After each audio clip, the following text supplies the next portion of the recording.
Closing day sounds simple until one tiny mistake derails everything. Stay with me to avoid the headaches. In Pennsylvania, closings typically include the buyer and their agent, the seller and their agent, and a representative from the settlement company who facilitates the process. If the buyer is financing the purchase, a lender representative may also be involved, though they don't always attend in person. Everyone gathers to review and sign the documents that make the home sale official. The buyer has the most paperwork to sign, including the closing disclosure. That's a breakdown of loan details, fees, and final costs. Ideally, the buyer has already reviewed this with their lender in advance, and if the buyer is getting a mortgage to purchase the home, the actual mortgage document will be signed by the buyer. This is a legal document securing the home as collateral for the loan. Both the seller and the buyer will sign the title or deed in the settlement statements.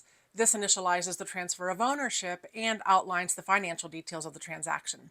There are typically affidavits and declarations, which are various legal documents verifying identity, loan terms, and compliance with state and federal regulations. If the buyer is paying cash, the process is much simpler. There's no loan paperwork, no mortgage terms to agree to, and nowhere near the amount of documents to sign.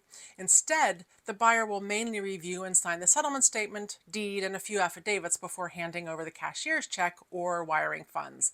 This can make the closing process much faster and more straightforward than when financing is involved. If there are any closing costs due, this is when they're paid, covering expenses like title insurance, prorated property taxes, and escrow fees. Buyers must bring a cashier's check for any owed amounts, so it's critical to get this from the bank before the scheduled closing time. The buyer also has the option to wire transfer the closing costs to the settlement company prior to closing. Before signing, both buyers and sellers must provide a valid, unexpired photo ID, such as a driver's license or passport. I once had a buyer show up with an expired driver's license, and we had to delay the closing for 2 hours while they went home to grab their passport. A quick double check before closing day can save a lot of frustration. As for timing, most closings take about 30 to 45 minutes, but this can vary.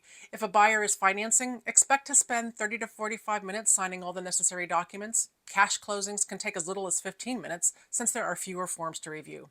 However, delays can happen if there are last-minute questions, missing paperwork, or issues with wired funds or cashier's checks. Arriving prepared with everything in order will help ensure a quick and stress-free closing. Once everything is signed, the settlement company ensures that the title or deed is recorded at the county courthouse, the loan gets funded by the mortgage company, and the seller receives their payment. And then, the moment you've been waiting for, the buyer gets the keys and is officially free to move in. And that's it. You're officially a homeowner. But here's the thing. Closings don't always go as planned, and small mistakes can lead to frustrating, costly delays. If you want a smooth, stress-free closing, reach out to me before you even start the home buying process. Let's make sure everything is in place so you can pop that champagne on move-in day instead of dealing with last-minute chaos.